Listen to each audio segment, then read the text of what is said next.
Right. सो मान के चलो आपकी कंपनी के अंदर 200 यूजर्स हैं, राइट। अब वो सारे यूजर्स को आपको क्या करना है, उसको नेटवर्क में लेना है। तो नेटवर्क लेने के लिए आप क्या करते हैं, आईपी एड्रेस देते हैं, राइट। तो आईपी एड्रेस देंगे अपने जो भी रेंज कर रहे हैं वहां पे, राइट, जो भी आईपी एड्रेस यूज करते हो। सो वहां पे आपको क्या करना पड़ता है, आईपी एड्रेस हम दो तरीके से देते हैं, एक तो मैन्युअल देते हैं, दूसरा ऑटोमेटिक आईपी एड्रेस देते हैं। ऑटोमेटिक आईपी एड्रेस देते मतलब उसके अंदर एग्जैक्टली क्या होता है। तो जब भी आप ऑटोमेटिक आईपी एड्रेस वगैरह दोगे तो उसके अंदर पहले फर्स्ट आपको क्या करना है, डीएचसीपी सर्वर कंफिगर करना चाहिए। What is DHCP? Dynamic host configuration protocol, right. तो डायनामिक होस्ट आप जब उसको प्रोटोकॉल में थोड़ा देखोगे तो उसमें आपको मतलब डायनामिक होस्ट कॉन्फ़िगरेशन प्रोटोकॉल, जो डायनामिकली क्या करता है वो पूरा कॉन्फ़िगर करता है प्रोटोकॉल, राइट। सो एग्जैक्टली इसके अंदर वर्क कैसे होता है, इसका आइडिया है क्या? DHCP server and client network में कैसे वर्क करता है, डोरा, राइट। सो डोरा यहाँ पे वो क्या करता है, फॉलो करता है, मीन्स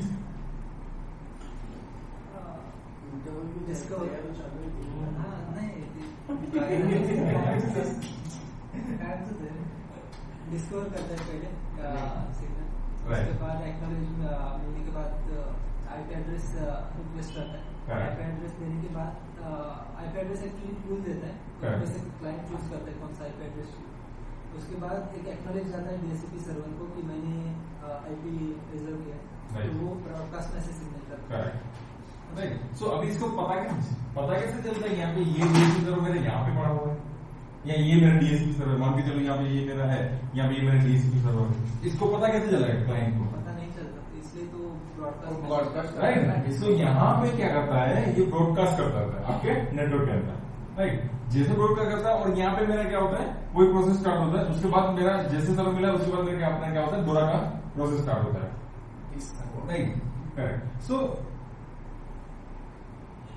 अभी जैसे यहाँ पे ब्रॉडकास्ट करता रहता है, जैसे मैं एक बार डीएचसीपी सर्विस स्टार्ट करूँ उसके बाद वो क्या करेगा, नेटवर्क के अंदर ब्रॉडकास्ट करना स्टार्ट करेगा। उसके बाद जैसे मेरा ये मशीन अप होता है या आप उसको सेटिंग मार दो ऑटोमेटिक डीएचसीपी वाला, राइट। तो उसी टाइम पे नेटवर्क की सर्विस क्या होती है, रिस्टार्ट होती है। रिस्टार्ट होने के बाद उनको मिला यस इसको आईपी एड्रेस डीएचसीपी से देना है, राइट, इसने हमें डीएचसीपी सेट करा है। तो बाद में क्या करता है, वो यहाँ से मार्केट में जाता है, मतलब नेटवर्क में वो उनका मैजिक पैकेट क्या करता है, थ्रो करता है नेटवर्क। उसके बाद जैसे इसे दोनों में हमें मतलब जो बोलते हैं ना कि इसको प्रोसेस मिलता है, तो उसके बाद सीधा वो क्या करते हैं, यहाँ पे इसके पास जाता है, राइट। सो जैसे यहाँ पे गया उसके बाद वो अपना पूरा प्रोसेस करना स्टार्ट कर देगा, राइट। एंड ये कौन सा पोर्ट पे वर्क करता है, सर्वर और client? Port number DHCP server and DHCP client कौन सा पोर्ट नंबर यूज करते हैं? DHCP server 51, client 52। नहीं 61, 62 नहीं, वही तो मुझे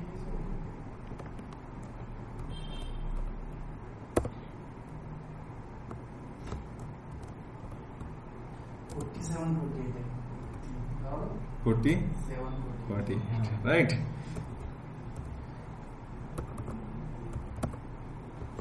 और सपोज आपको पता नहीं है तो आप क्या करोगे, VM/etc के अंदर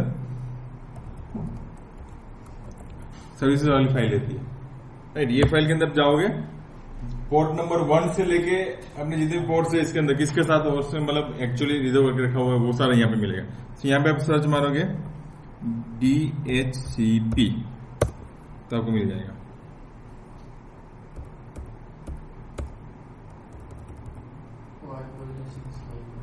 नहीं इसमें बूट टीपी आता है, ठीक है।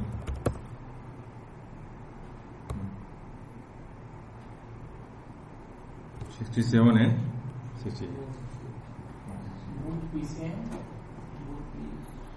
पीसी में ये सर्वर एंड क्लाइंट बूट पे रहता है कि इसमें डीएचसीपी ऐसा नहीं होता है, नहीं डीएचसीपी नहीं रहता, नहीं वो वर्जन 6 के लिए बूट प्रोटेक्ट ये था, वो नहीं है। ये यहाँ पे ये इसका है वर्जन 6 का,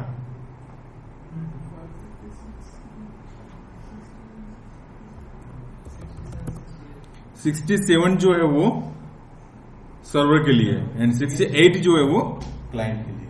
यस इसमें बूट भी बोलते हैं क्या? हाँ पहले यहाँ पे ऐसा डाला हुआ है, एक्चुअली आप गूगल में वगैरह सब सर्च मारोगे तो वहां पे आपको मिलेगा।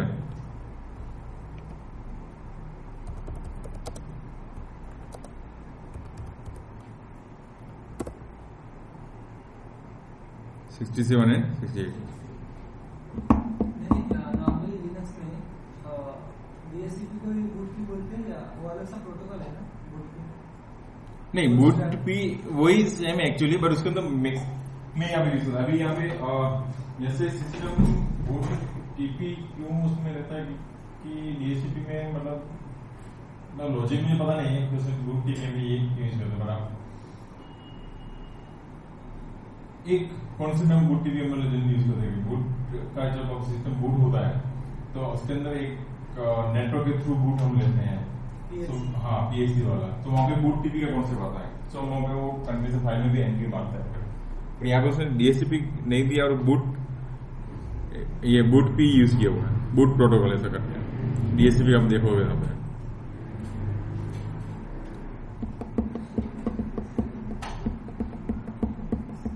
राइट।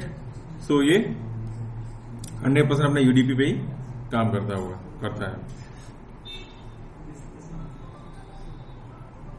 राइट। तो अभी हम देखते हैं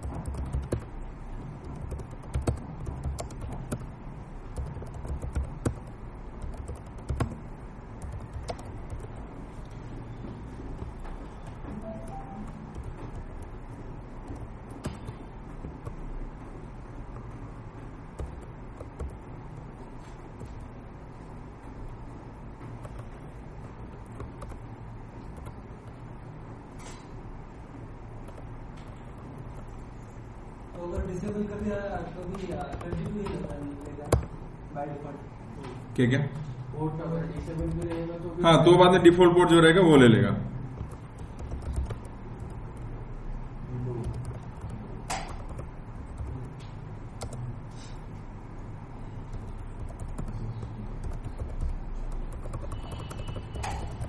राइट। तो फर्स्ट यहां पे इसका जो पैकेज है yum install DHCP,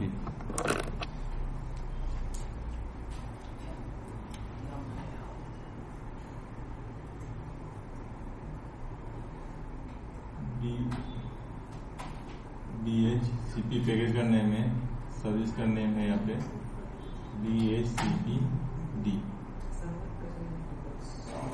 67 server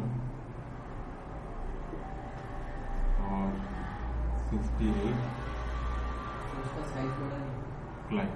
yes, ये पैकेज बाय डिफॉल्ट ऐड रहता है क्या उसमें? हाँ नहीं, ये अपने यम सर्वर से लेता है। राइट, ये हो गया। अब इसका जो कंफ्यूजन फाइल रहता है वो ETC के अंदर DHCP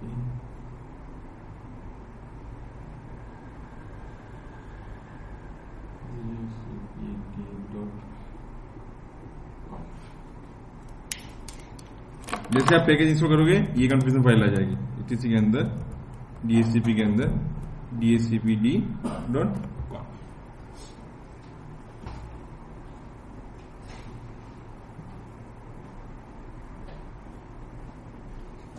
और हमें एंटर, जैसे एंटर करेंगे यहाँ पे कंफ्यूजन फाइल आएगा DHCP server confusion file C/usr/share/dog/DHCP, उसके बाद जो भी वर्जन है वो।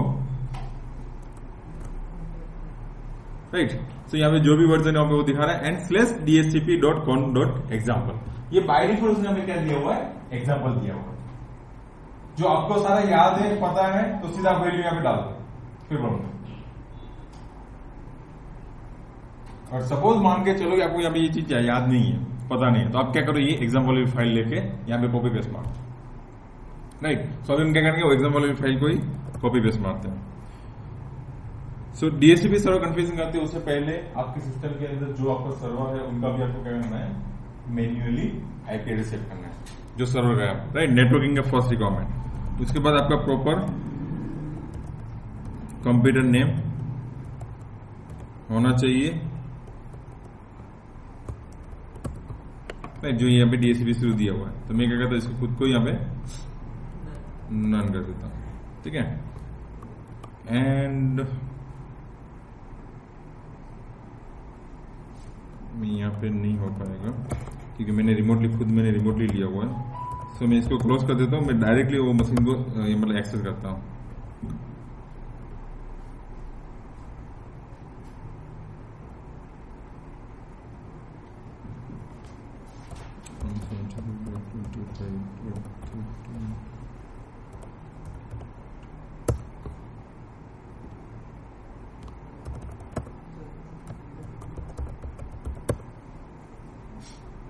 राइट, तो ये मेरा डेस्कटॉप जो मेरा क्लाइंट साइड रहेगा, ये मेरा सर्वर रहेगा डीएचसीपी। तो आपको भी प्रैक्टिकली यहाँ पे करना है, तो आपको डेस्कटॉप में दिया हुआ है सर्वर और क्लाइंट। तो सर्वर के अंदर आप सारे सर्वर कॉन्फ़िगरेशन करोगे, क्लाइंट साइड में अपना टेस्टिंग करोगे पूरा, राइट। तो अभी सर्वर के अंदर मैं यहाँ पे एक्सेस करता हूँ, ये मैं लोकली एक्सेस कर रहा हूँ। क्यों? क्योंकि यहाँ पे मतलब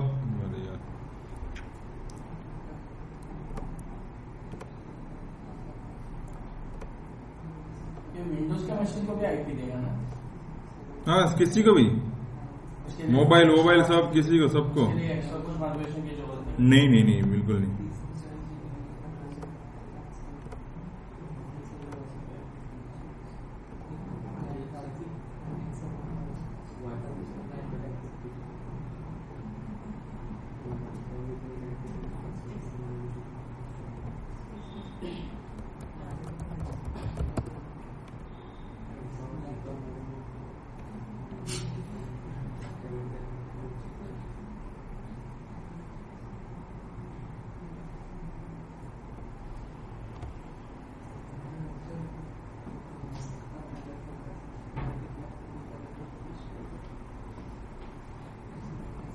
जो एग्जिस्टिंग डीएचसीपी सर्वर है वो अगर माइग्रेट करना है कर सकते हो।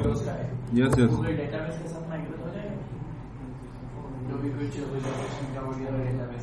नहीं, रिजर्वेशन आपको मैन्युअल से करना पड़ेगा, बट वो इतना बड़ी बात नहीं है, आप कर सकते हो उसके अंदर। बट थोड़ा वहां का और यहाँ का चेंजेस है। बट मैंने नेट में एक सर्च मारा हुआ है, सर्च करते उसमें तीसरा चौथा लिंक मुझे स्क्रिप्ट मिला था विंडोज टू लिनक्स माइग्रेशन करने के लिए डीएचसीपी सर्वर का पूरा, उसके अंदर सब करता था। But most probably best practice यहाँ पे भी बोलता है कि यहाँ पे आपका जो एक तो आपको क्या करना है, यहाँ पे पूल डिफाइन करना है। सारे पूल डिफाइन करने के बाद आपको सिर्फ मेक आईडी के साथ ये रिजर्वेशन करना है बस, बाकी जो भी है वो अपना नॉर्मल तो चलता ही रहेगा। नहीं, मगर जितने भी स्कोप कॉन्फ़िगर किए हुए वो सब यहाँ पे आ जाएंगे माइग्रेट, वो स्क्रिप्ट के थ्रू आते हैं, इसमें डायरेक्टली नहीं माइग्रेट, इसमें डायरेक्टली ऐसा नहीं है। इसमें तो एक स्क्रिप्ट बनाया हुआ था, उसका हम वहाँ पे एक्सपोर्ट करते हैं ना, विंडोज में से आपको क्या करना है, एक्सपोर्ट करना है। एक्सपोर्ट करने के बाद वो एक्सपोर्ट के हिसाब से क्या करता है, वो फील्ड लेता है और यहाँ स्क्रिप्ट क्या करता है, वो फाइल के अंदर ऐड करवाता है, इस टाइप का करता है। तो स्क्रिप्ट के थ्रू मैंने एक बार सर्च मारा था, बहुत टाइम हो गया, जब एक कंपनी के यहाँ पे माइग्रेशन था 2013 में ही था होता है, उस टाइम पे उसने बोला था मेरा डीएचसीपी का माइग्रेशन यहाँ पे करना है। तब मैंने सर्च मारा, तब मैंने देखा था, बट वो मतलब प्रोजेक्ट सक्सेस नहीं हुआ। मतलब उन लोगों ने मतलब हाँ, उसके अंदर हमने मतलब सजेशन ही वही किया, और इसमें ज्यादा थे नहीं क्योंकि 70 यूजर थे, 70। क्योंकि मैंने विंडोज से विंडोज में मांगा था ना माइग्रेशन 2003 से 2008 पे, उस टाइम पे भी मैन्युअली स्कोप कॉन्फ़िगर करना पड़ेगा। अच्छा, अभी मिलता है नहीं, यहाँ पे एक्चुअली मैन्युअली रहता है, बट वो स्क्रिप्ट काम करके ले लेता है आपका, क्योंकि आप जब एक्सपोर्ट करते हैं तो वहां पे पूरा इन्फॉर्मेशन आता है विंडोज के अंदर, राइट। तो वो टीएक्सटी फाइल को रीड करके यहाँ पे अपने फील्ड में एज अ इनपुट लेता है, वेरिएबल वो सब करके अपने फाइल के अंदर एंट्री डाल देता है, जो हम यहाँ पे मैन्युअली टाइप करके डालना पड़ता है, डालने की जरूरत नहीं पड़ती। एक्चुअली एंट्री यहाँ पे जाती है मैन्युअली है पूरी, बट वहां पे वो आपको ऑटोमेशन करके दे देता है स्क्रिप्ट पूरा। कुछ परफॉर्मेंस का डिफरेंस होता है लिनक्स में डीएचसीपी रहेगा, विंडोज इतना खास नहीं रहता, बट इतना पूरा मतलब देखा जाए तो वही, बाकी ऑलमोस्ट, क्योंकि इसका जो काम रहता है वहां पे आईपी दिया, लीज में लिया, उसके बाद यहाँ पे उठा के दे दिया बस। बट इतना मैंने देखा है कि यहाँ पे आईपी एड्रेस जो लीज होता है ना लिनक्स के अंदर, विंडोज के अंदर, लिनक्स के अंदर मुझे जल्दी से मिलता है, इतना मैंने देखा है। क्या मिलता है? आईपी एड्रेस रिलीज हो जाता है। विंडोज के क्लाइंट को दिखाता है टाइम ले रहा है, हो जाता है। अब वो मुझे पता नहीं है, बट मैंने वो सब देखा हुआ है पूरा। और लिनक्स के अंदर मैंने देखा था, वहां पे लिनक्स के अंदर भी ऐसा ही सेम कि लिनक्स के अंदर जब मैं क्लाइंट बनाता हूँ और उसके अंदर विंडोज सर्वर रहता था, हमें थोड़ा एक टाइम लेता है, मतलब मिली सेकंड में ही डिफरेंट है, इतना ज्यादा डिफरेंट नहीं है। यस, बट यहाँ पे अपना स्टेबिलिटी एंड सिक्योरिटी मिलती है आपको इसके अंदर। बाकी फंक्शनैलिटी सेम है, बाकी सब कुछ सेम है, बाकी कोई डिफरेंट नहीं है, रिजर्वेशंस, ऑप्शंस वो सब सेम ही है। ओके, यहाँ पे इतना ज्यादा ये नहीं है। ओके, सो अभी मैं क्या करता हूँ, उसका आईपी एड्रेस सेट, हम यहाँ पे रेंज एंड कुछ अलग ही ले लेते हैं पूरा, ठीक है। तो /etc/sysconfig के अंदर नेटवर्क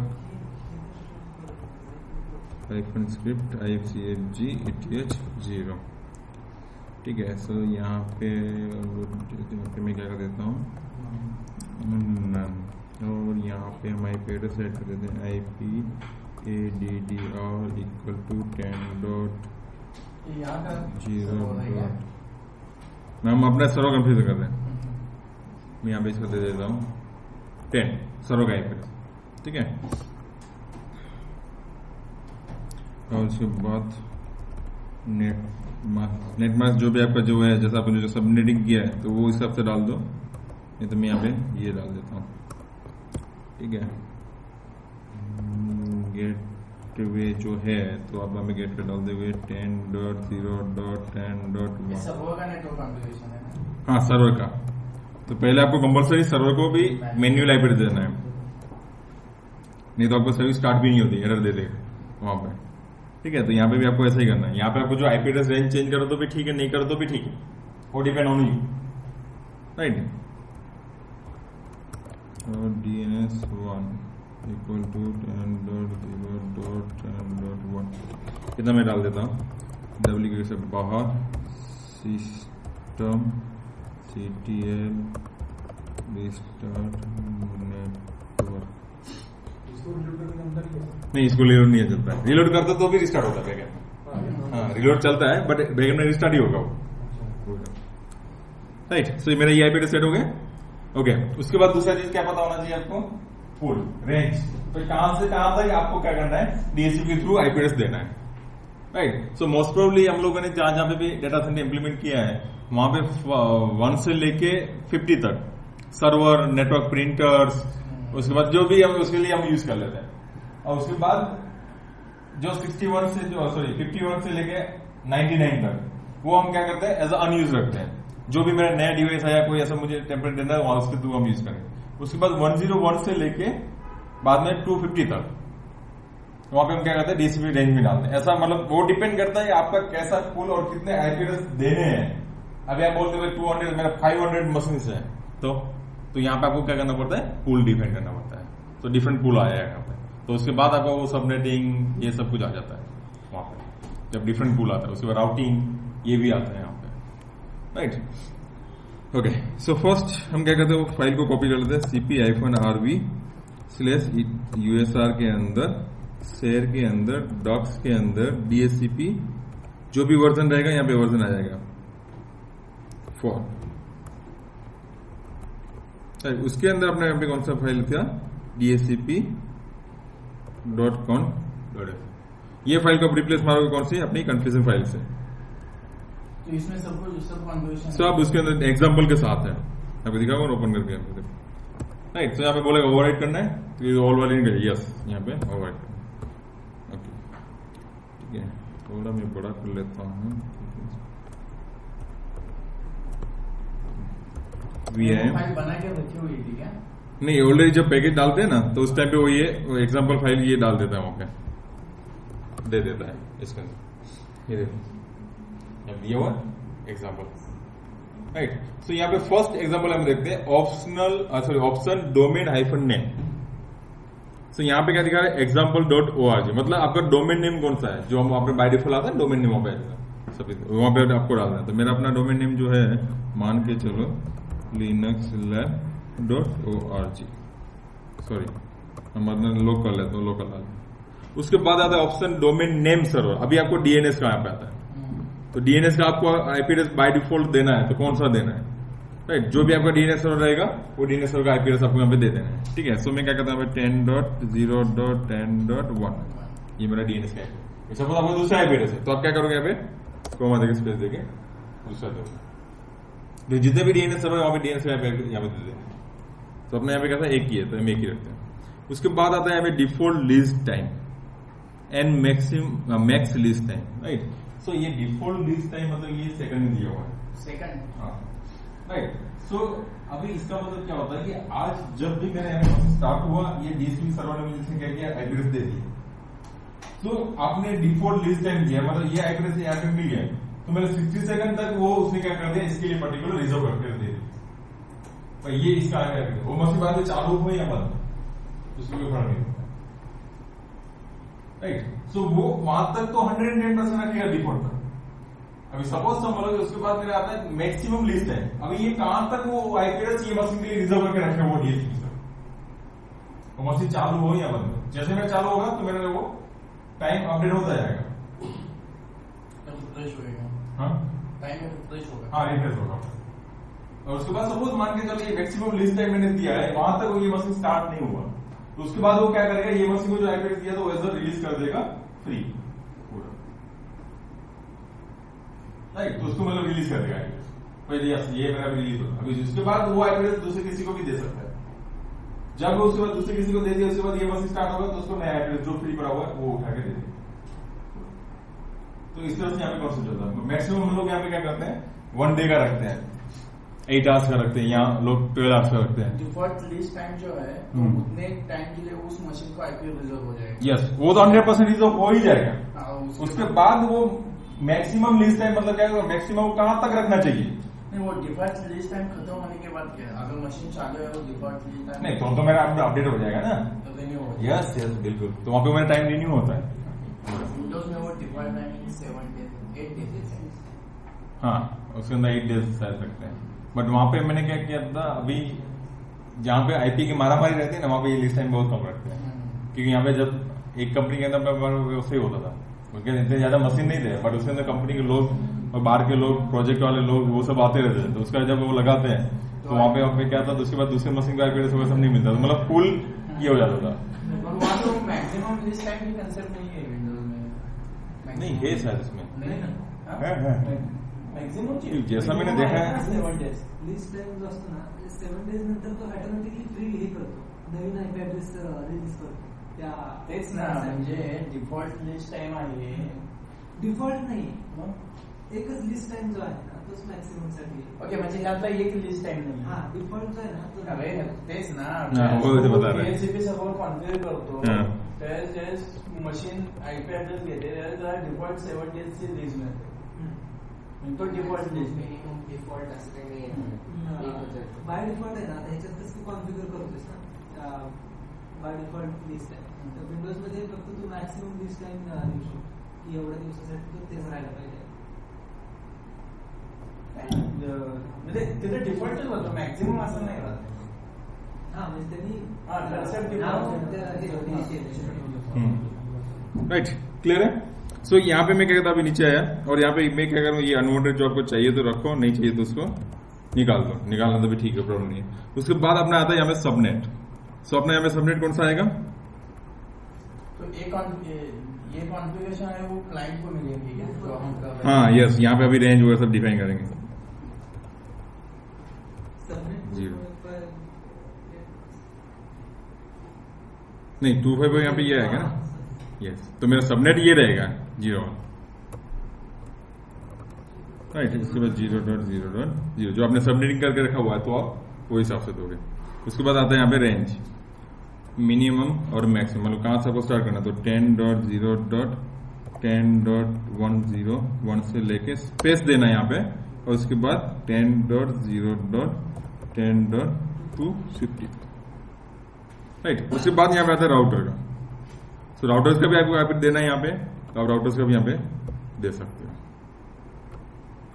सपोज आपका राउटर है राइट, तो यहाँ पे 10.0.10.1 ये पूल में डिफाइन कर दिया, बस इतना आपको एंट्री करना है और कुछ नहीं करना है। उसके बाद हम क्या करेंगे, WQ से बाहर निकलेंगे। अभी आप क्या करेंगे, system CTL start, first time है हम क्या करेंगे, यहाँ पे स्टार्ट करेंगे कौन सा, DHCP D, राइट। अभी अब हमें स्टेटस देखोगे तो यहाँ पे क्या है, फेल बताया। क्यों फेल बताया भाई, सबनेट के वहां पे पूरा मिला है, सॉरी।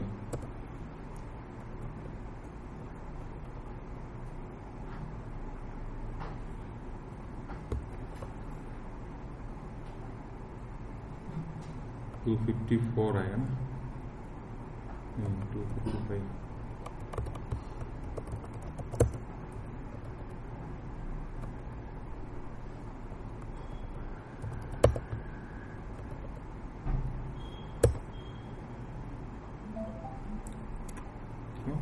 नहीं ये तो नीचे भी है यहाँ पे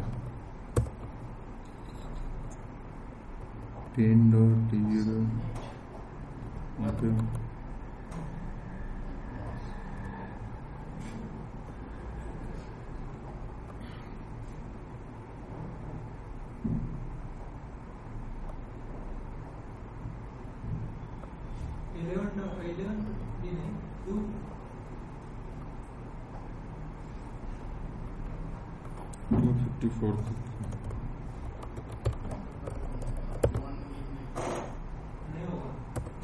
आपके इसमें नेटवर्क एड्रेस को एक ही ऑक्टेट दिया है ना आपने, बाकी होस्ट के लिए 3 ऑक्टेट दिए 24 बिट, तो आपको इसका 24 बिट में से ऑक्टेट को चेंज करना पड़ेगा।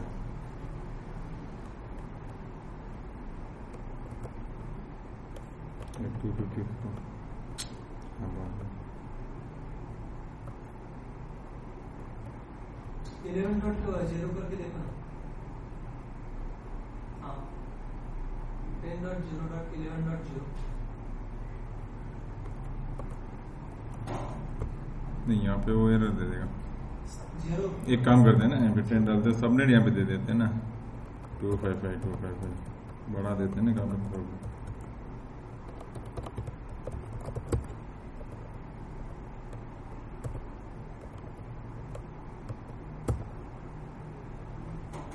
आप सिर्फ आईपी एड्रेस चेंज कर रहे हो, सबनेट नहीं कर रहे हो।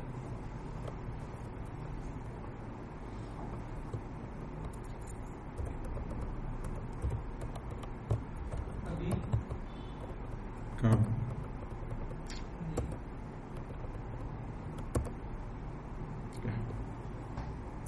क्या हुआ था, वो सबनेटिंग में प्रॉब्लम क्योंकि वहाँ पे वो इस तरह से ब्रॉडकास्टिंग एक्सटेंस वगैरह सब ये रहता है ना, तो मैंने क्या किया, हमें 255.255.255 बढ़ा दिया, बाकी सब उसे मिलेगा। तो ये अपने मेरा खुद का भी बढ़ा देता हूँ,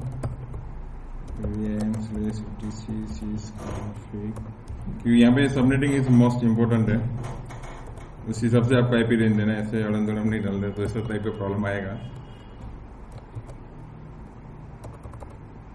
255.255.3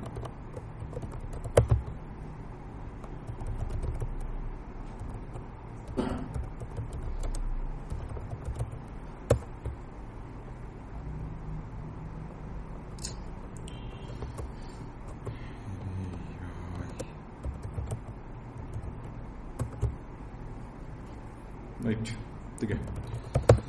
सो हो गया मेरा ये सिंपल था। अभी हम क्या करते हैं, इसको टेस्ट करते हैं।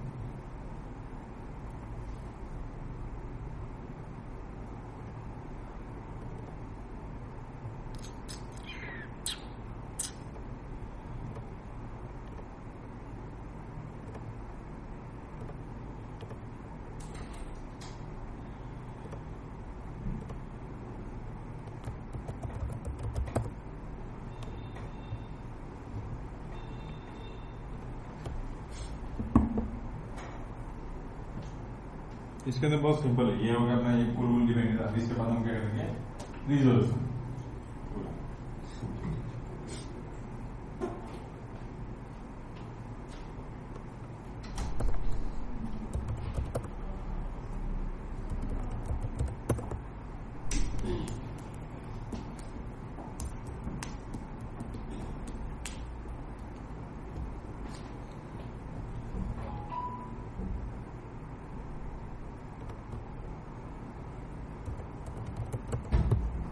राइट। अभी इसका यहाँ पे एमपीडी दिखा रहा है।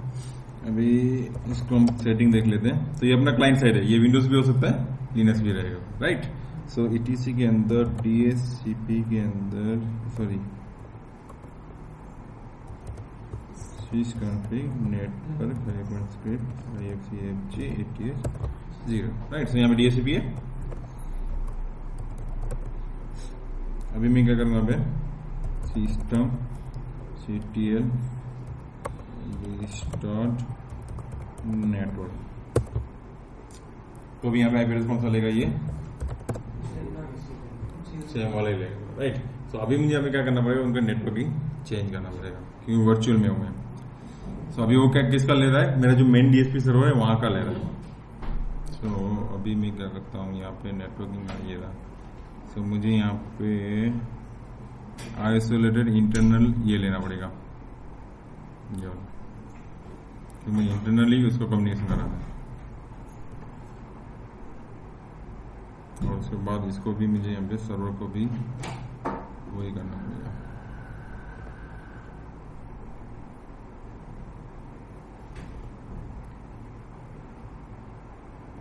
ठीक है। सो अभी यहाँ पे मैं रिस्टार्ट मारता हूँ।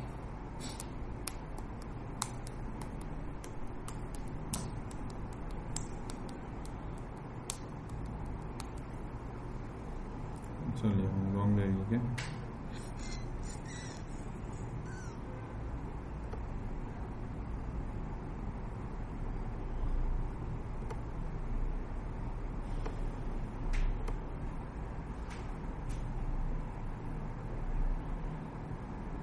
प्राइवेट नेटवर्क एंड BRG, ठीक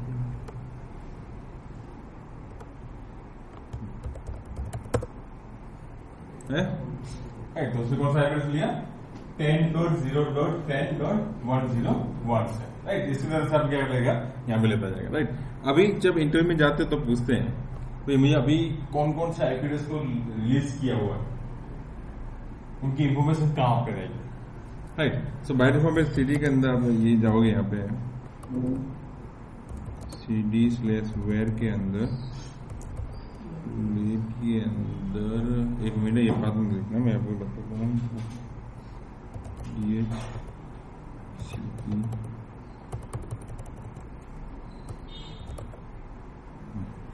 यहाँ पे ये लोकेशन पे /where/लीप के अंदर DHCPD, इसके अंदर DHCPD.lease करके आएगा, राइट। सो अभी कैट करके आप देखोगे DHCP.lease, तो यहाँ पे दिखाएगा।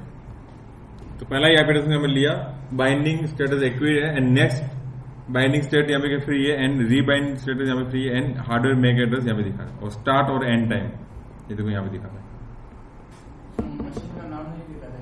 नहीं, नाम यहाँ पे नहीं देखा है, यहाँ पे मैक आईडी के साथ, क्योंकि यहाँ पे वो मैक आईडी के साथ ही काम करेगा पूरा। वो अपना दिखा था, वो अपना बाद में ARP वाला आ जाता है कॉन्सेप्ट।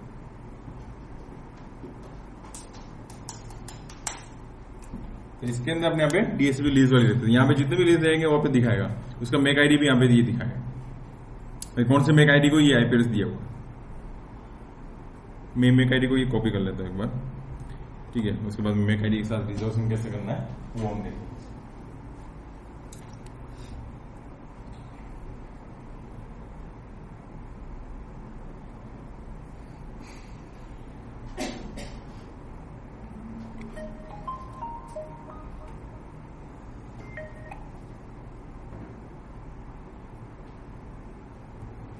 यस जी, हाँ हो गया है वो। अभी मैं रिमोट ले रहा हूँ, उसके अंदर वो ऑप्शन डालने पड़ेगा, वो बंदे ने बताया, वो सही बताया। तो एक फाइल है, वो फाइल के अंदर जाके एंट्री डालनी पड़ेगी, वहां पे डालते हैं हम, मतलब उनके टॉमकेट में डालना है, यहाँ पे अपने अपना सर्वर लेवल पे नहीं है, उनके एप्लीकेशन लेवल पे ही है वो। करना तो उसको चाहिए, बट अभी उसमें हम क्या करेंगे, ठीक है। हाँ यस यस बोल दो ना उनको, वो बेटर हो जाएगा क्योंकि वो, हाँ नहीं उसने किया है ना टॉमकेट, ठीक है। तो उसको बोलता है, बात करो ना वो क्या बोलता है, ठीक है, यस यस ओके, हाँ राइट करेक्ट, वो अपने पर डाल देगा बाद में।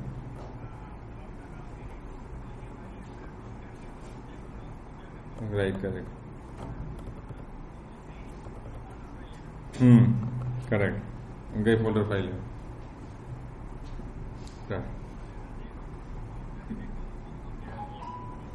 ठीक, मैं कॉल करता हूँ आपको, मैं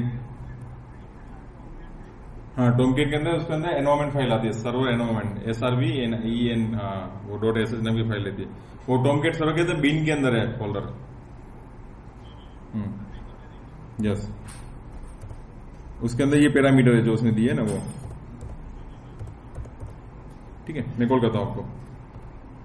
यस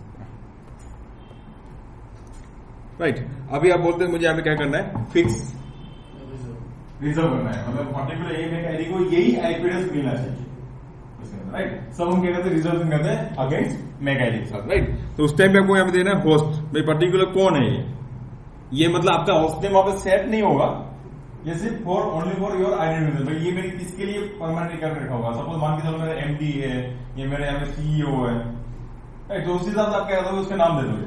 अभी मतलब MD लैपटॉप, MD मोबाइल या वॉटेवर जो भी है, राइट। सो मैंने यहाँ पे क्या कहते हैं, डेस्कटॉप, हम यहाँ पे 101 डालते हैं, ऐसा that is the description. Yes this is only. उसके बाद मोस्ट इंपोर्टेंट अपना रहता है ये हार्डवेयर एड्रेस, राइट। यहाँ पे हम क्या करेंगे, वो मैक आईडी पेस्ट करते हैं, जो भी आपका मैक आईडी साथ ही, राइट। एंड उसके बाद यहाँ पे इसको फिक्स एड्रेस कौन सा देना है, फिक्स एड्रेस मुझे कौन सा देना है, 10.0.10.50, हाँ और देना तो दे देते। तो जो आईपी उसने लिया हुआ है डिफॉल्ट, उसको ये चेंज कर देगा, नहीं कर सकते क्या उसको रिजर्व? अभी उसने 101 दिया, नहीं वो ऐसा नहीं कर सकते हम, ऐसा अपना GUI लेवल पे टूल यूज करते हैं, कमांड लेवल पे तो नहीं होता है पूरा। और उसका हमने ये आईपी एड्रेस जो लिया, बट वो प्रॉब्लम यहाँ पे क्या आ जाएगा, वो पूल के अंदर से उसने आईपी एड्रेस लिया हुआ है, जो हमने रेंज दिया हुआ उसके अंदर। अभी रेंज उसके अंदर दिया हुआ, तो रेंज के अंदर में हम ये नहीं कर सकते हैं, रेंज के बाहर ही जो आपको क्या करना है, आपने अभी ये आईपी दे दिया और ये आईपी किसी और को असाइन हुआ है, तो वो रिलीज नहीं तो नहीं वो रिलीज होगा ही नहीं ना, क्योंकि पुल के अंदर ये आईपी एड्रेस आ ही नहीं रहा है, पुल के अंदर आईपी एड्रेस आ ही नहीं रहा है, तो उसके अंदर हाँ, और जो पुल में आईपी एड्रेस है वो आप यहाँ पे फिक्स नहीं कर सकते, तो यहाँ पे आपको एरर दे देगा। पुल हमने अभी जो डिफाइन किया था, कहां से 101 से लेके 250 तक, उसके बीच में आप फिक्स आईपी एड्रेस नहीं दे सकते। नहीं समझा, आपने जो पूल दिया हुआ है, रेंज दिया हुआ है, नहीं उसमें नहीं रिजर्वेशन नहीं कर सकते आप, उसके अंदर रिजर्वेशन करोगे कैसे चलेगा? अगर वो अनअलोकेटेड है, फ्री है, फिर भी रिजर्व नहीं कर सकते, दे सकते विंडोज में तो उसमें से देते हैं ना। नहीं बट लिनक्स के अंदर फायरवॉल लेवल पे हम लोग नहीं देते, अभी हमें ट्राई मार लेते हैं, ठीक है। सो हमने 101 दिया है, 102 दे दो तो समझ में आएगा, ठीक है।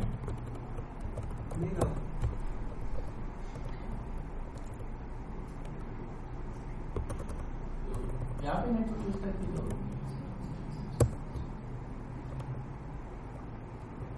क्लाइंट पे यूज करके नहीं नेटवर्क करेंगे सर्वर, यहाँ पे हमने चेंजेस किए ना, यहाँ पे ये इसने लिया, यहाँ पे देता है वो एरर नहीं दिया उसने कहीं पे, 102 उसने दे दिया, बट फायरवॉल में हम लोग अलाउ नहीं करते हैं, इसके अंदर उसने दिया, आई डोंट नो क्यों उसने दिया, हाँ विंडोज में बना रहे, बट अपना जो फायरवॉल है, फायरवॉल के अंदर हम लोगों ने ये सेटिंग नहीं डाला है। हमने फायरवॉल के अंदर क्या बोल के रखा हुआ है, भाई पुल के अंदर रेंज के अंदर जो आईपी एड्रेस है वो फिक्स आईपी एड्रेस नहीं होना चाहिए, अलग से अगर रूल डाला है तो नहीं देगा। हाँ वो हमने मतलब हमारी जब रिक्वायरमेंट हमने गैदरिंग की थी DSC सर्वर के अंदर, उसके अंदर हमने ये रूल डाल के रखा हुआ है, क्योंकि पुल के अंदर अभी मुझे पता नहीं है ना किसी को आईपी एड्रेस दिया हुआ है नहीं दिया हुआ है, या किसी को आईपी रिलीज हुआ है नहीं हुआ है, लीज कौन सा फ्री पड़ा हुआ मुझे थोड़ी पता है, इसलिए हमने वो क्या बोल दिया, वही यहाँ पे पुल के अंदर जो रेंज के अंदर आईपी एड्रेस आता है ना वो किसी को नहीं देना। विंडोज में क्या रहता है, उस मशीन ने जो आईपी लिया हुआ है ना, वही आईपी एड्रेस हम DHCP में रिजर्व कर सकते हैं, क्योंकि हम पता नहीं कर सकते ना कौन सा आईपी दे देगा, तो जो दिया है उसी को रिजर्व करते हैं। हाँ वो तो है ही, बट अभी सपोज मान के चलो वो तो लीज आपकी पहले की थी, सपोज अभी उसको एक्सपायर हो गई लीज और मशीन वो स्टार्ट ही नहीं हुआ है, और वही सेम आईपी एड्रेस आप मतलब दूसरे किसी को देते हैं और यहाँ पे इसको हम लीज में मार देते हैं, तो वहां पे कॉन्फ्लिक्ट होने के चांसेस रहते हैं, वो चांसेस वहां पे रहता है। इसलिए हमने वही कॉन्सेप्ट के हिसाब से हमने मतलब हमने जो फायरवॉल बनाया है उनके अंदर हमने वही कर रखा हुआ है, और यहाँ पे ये देता है। तो अभी हम एक सिचुएशन क्रिएट करते हैं, कौन सी वाली आपने फायरवॉल में क्या किया है? हमने यहाँ पे पूल के अंदर जो भी रेंज, पूल में हमने जो आईपीएस रेंज दी हुई है, हाँ। वो रेंज में से फिक्स में आप मतलब आईपीएस नहीं यूज कर सकते। ओके, तो इसके अंदर जो फायरवॉल में किया हुआ है नहीं अपना खुद के जो फायरवॉल है मान लोगे वो उसके अंदर वहां पे, ठीक है। अभी हम क्या करते हैं, यहाँ पे मेक आईडी में यहाँ पे चेंज करता हूँ, मान के चलो यहाँ पे 0 डालता हूँ और यही आईपी एड्रेस मैं रखता हूँ। नहीं, अपने को तीसरा मशीन चाहिए तो वो देखने के लिए, तो 100% वो कॉन्फ्लिक्ट करेगा ही वहां पे। मुझे वहां पे वही चेक करना था भाई, ऑलरेडी डीएससीपी ने हमें लीज पे दिया हुआ है और वही मैं मेक आईडी के साथ दूसरे मेक आईडी के साथ दूसरे आप उसको रिफ्रेश करेंगे तो आपको ये देगा रिजर्व नहीं होगा। नहीं, तीसरा मशीन नहीं है ना, तो तीसरा मेक आईडी में डालता और उसके बाद जो डीएससीपी ने लीज में दिया हुआ है वो डीएससीपी लीज में मैं यहाँ पे क्या करता फिक्स में ये डालता, तो 100% वो एरर ही देता वहां पे, आईपी एड्रेस उसको नहीं देगा। यहाँ आईपी एड्रेस उसको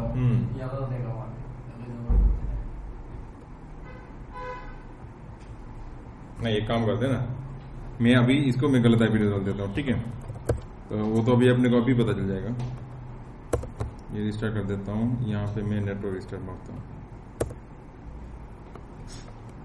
इफ कॉन्फिग इसको यहाँ पे 102 मिला, ठीक है। अभी मैं क्या करता हूँ, यहाँ पे वो डिफरेंट मेक आईडी के साथ वही सेम आईपी एड्रेस देता हूँ, ठीक है। हाँ, मेक एड्रेस मैंने चेंज कर दिया है।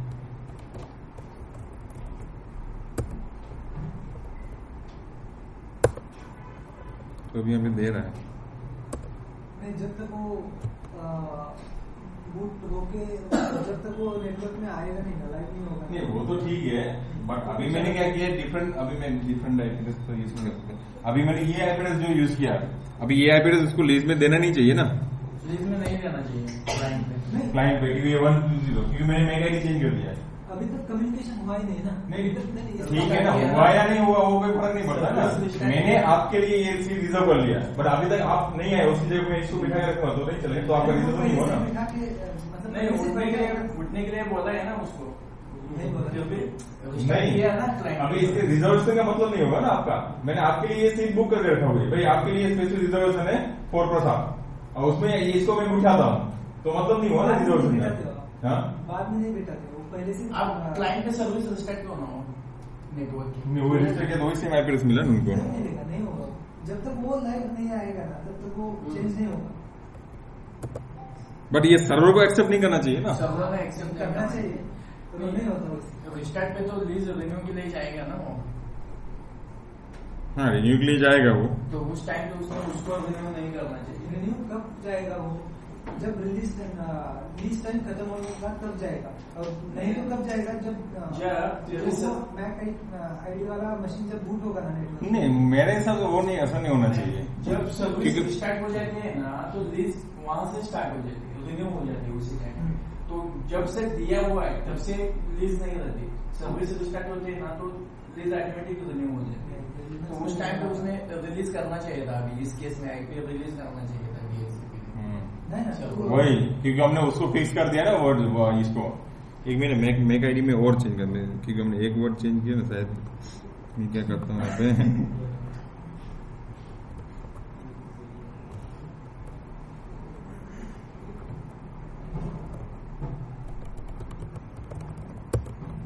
क्योंकि ये मैंने क्या किया फिक्स भाई, इसके लिए मैंने रिजर्व कर दिया भाई यहाँ पे। यस आई एग्री कि मैं यहाँ पे ऑलरेडी वो क्या हो रहा है वहां पे यूज हो रहा है। नहीं अभी सपोज मान के चलो मैंने इसको क्या किया है, डीएससी के थ्रू आईपी एड्रेस उसने रिलीज किया, तो इसको आईपी एड्रेस वो मिल गया, और इसको बस इनको मैं क्या कर रहा हूँ, वही सेम आईपी एड्रेस जो इसको मिला हुआ है 102, वही आईपी एड्रेस में मेक आईडी के साथ ये मशीन को यहाँ पे कट कर रहा हूँ, पुट कर रहा हूँ, बट मेरा सर्वर ये है।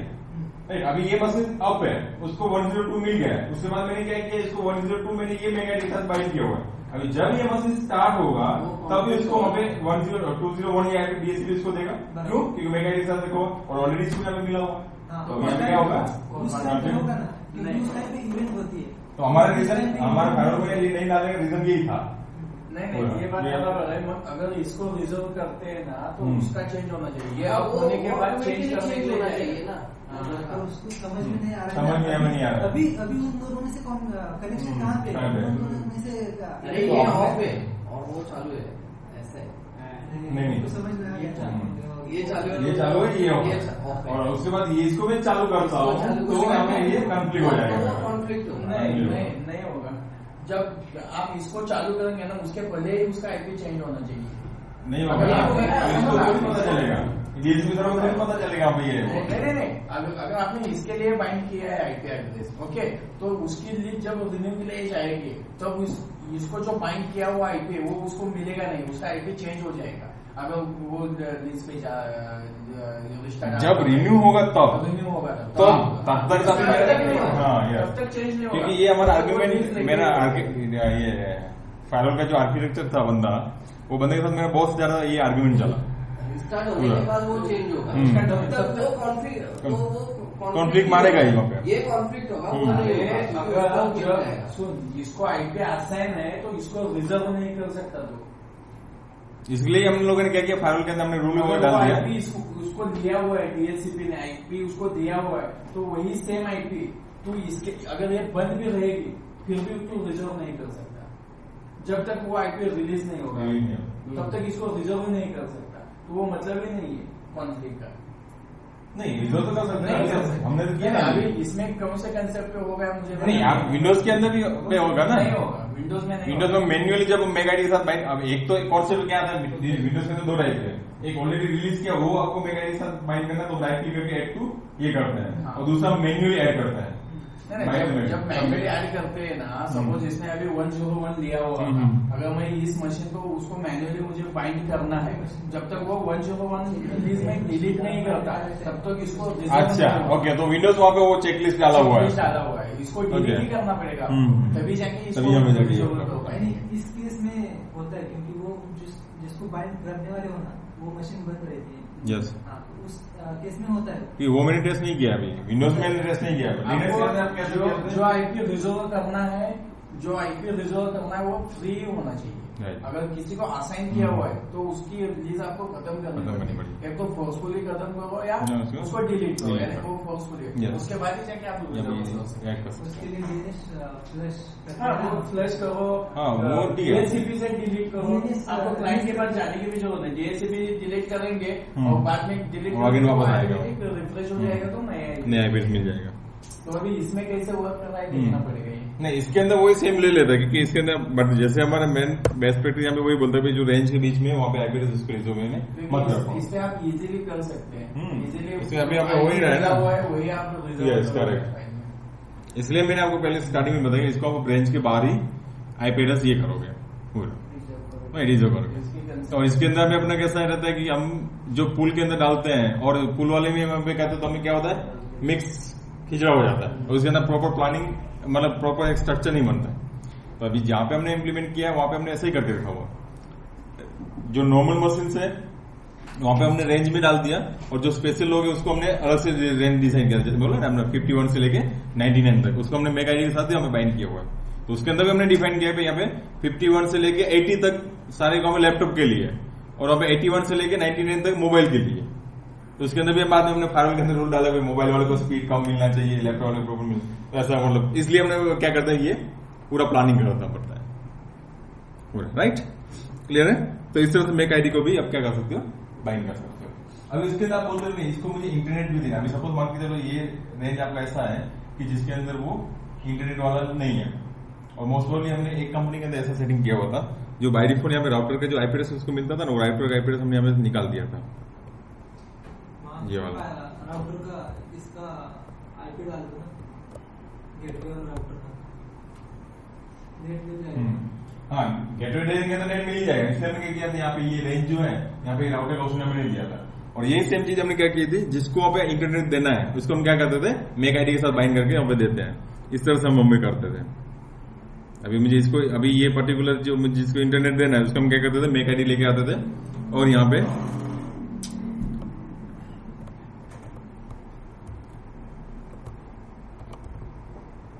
डाल देते थे बस। ये पर्टिकुलर मेक आईडी को उसको आईपी एड्रेस मिलेगा। देखो अभी हम देखते हैं, अभी मैंने निकाल दिया, अभी डब्ल्यू से मैं बाहर निकल जाता हूँ। अभी सर इसको क्या करते हैं, रीस्टार्ट। अभी मैं यहाँ पे अभी देखो मैं राउट आईपी एन कमांड मार के दिखाता हूँ आपको सिर्फ, तो मैं राउटर का आईपी एड्रेस दिखा रहा है अभी मैं इसको रीस्टार्ट मारता हूँ सर इसको। अभी फोन पे करके देखता हूँ, उसको आईपी एड्रेस वही मिला है राइट। अभी मैं राउट आईपी एन कमांड मारता है, आईपी एड्रेस नहीं मिला राइट। क्लियर है। सो ये था अपना डीएचसी सर्वर। इस तरह से हम आगे कर सकते हैं। अभी इसको अनइंस्टॉल करना है, हाँ अनइंस्टॉल करना है डीएचसीपी, यम रिमूव डीएचसीपी, ठीक है। यम रिमूव डीएचसीपी जो हमने यम इंस्टॉल किया उनकी अभी क्या करेंगे, यम रिमूव और सॉफ्टवेयर है ना। ओके, यम रिमूव, हाँ यम रिमूव। यहाँ उसके टाइम आपको ये नहीं करना है तो आप सर्विस को स्टॉप कर दो। तो इंस्टॉल करते टाइम यम इंस्टॉल डीएचसी, यम क्या है वो, यम मतलब एक repository है क्या? नहीं रेपोजिटरी वाला कमांड है यम एक्चुअली। तो वो कहाँ से पैकेज होता है? तो हम रेपोजिटरी डिफाइन करते ना, वहां पे रहता। आप सॉफ्टवेयर में नहीं थे ना, इसलिए आज एक काम करना, वीडियो में लेके दो, आप एक बार पढ़ लेना उसको, देख लेना उसमें। तो बाद में पता चलेगा यम होता है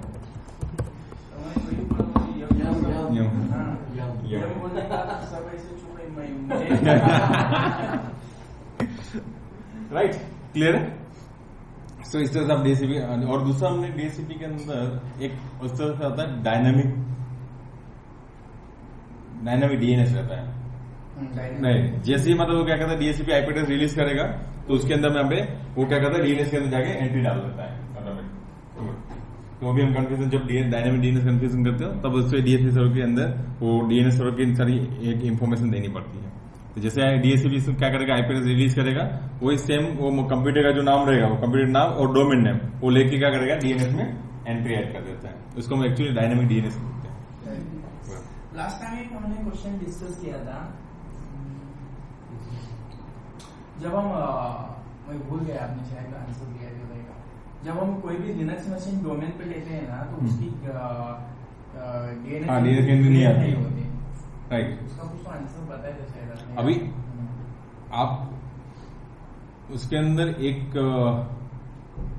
हमको ये बहुत सारी जगह पे प्रॉब्लम फेस करना पड़ता था और अभी हमने किया था। तो उसके बाद हम लोगों ने क्या किया था, हमने एक अलग से एक एप्लीकेशन बना के रखी हुई है जिसके अंदर डोमेन में लेने के लिए। तो उसमें जब डोमेन में लेते हो तो डोमेन लेने के लिए बाद अपने जब आप वो नेट ऐड कमांड मार के आप लेते हो राइट, वो कमांड से जो करते हैं तो वहाँ पे एक लास्ट में एक आपको एरर मिलती रहेगी, डीएनएस अपडेट इज फेल्ड या नॉट फाउंड, ऐसा कुछ तो आता है वहाँ पे। तो उसके अंदर क्या होता है, डीएनएस वहाँ पे एंट्री अपडेट नहीं कर पाता है उसके अंदर।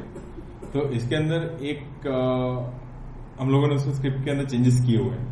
वो क्या किए वो डेवलपर को पता है उसके अंदर। तो उसके अंदर प्रोग्राम के अंदर बनाया हुआ है, तो उसके अंदर अभी वो अपडेट मारता है वहाँ पे उसके अंदर। जब हम लोग अपना ये लेते हैं तो मैं आपको वो टूल देता हूँ, तो अपने वहाँ पे कंपनी में यूज करो। क्योंकि क्या होता है जब कोई भी लिनक्स सर्वर डोमेन पे लेते हैं ना तो वो आईपी से ही एक्सेस करना होता है क्योंकि उसकी डीएनएस एंट्री नहीं बनी। तो आपको मतलब ये बताओ, मैंने आपको शायद उस टाइम में बोला था, आपने कौन से एप्लीकेशन यूज करते हो, कौन सा सॉफ्टवेयर यूज करते हो, वो मुझे बताओ। नहीं उसके अंदर आपने कर्बरोस और केआरबी एंड ये विनबाइंड यूज करते हो, कौन सा यूज, साम्बा आइपन विनबाइंड। कि विनबाइंड में ही ये प्रॉब्लम आता है पूरा, क्योंकि हम लोगों ने विनबाइंड और कर्बरोस केआरबी ये दोनों यूज करते हम करते थे, तो उसके अंदर हमको ये प्रॉब्लम आता ही था उसके अंदर। और उसके बाद मुझे अब ये बताओ कि सर्वर कौन से है, वर्जन कौन से, मतलब 6 और 7 दोनों है, और दूसरा उबंटू ऐसा कुछ नहीं है। उबंटू पे भी इश्यू है वैसे है ना, तो मैं वो एप्लीकेशन में उबंटू में कौन सा वर्जन यूज करते हैं? 16.04 नहीं देखना उबंटू में कोई प्रॉब्लम नहीं है, 14 रहेगा तो भी चलता है, 16 भी रहेगा तो 7 भी रहेगा तो प्रॉब्लम नहीं, उसमें प्रॉब्लम नहीं है। रेडिट में हमको प्रॉब्लम आता है, रेडिट में हमने अलग से बना के रखा हुआ, तो मैं वो टूल एप्लीकेशन टेस्ट कर लेता हूँ मेरी एंड से, उसमें मैं आपको देता हूँ। उसके बाद मैं आपको ये देता हूँ, वो आप टेस्ट मारो एप्लीकेशन।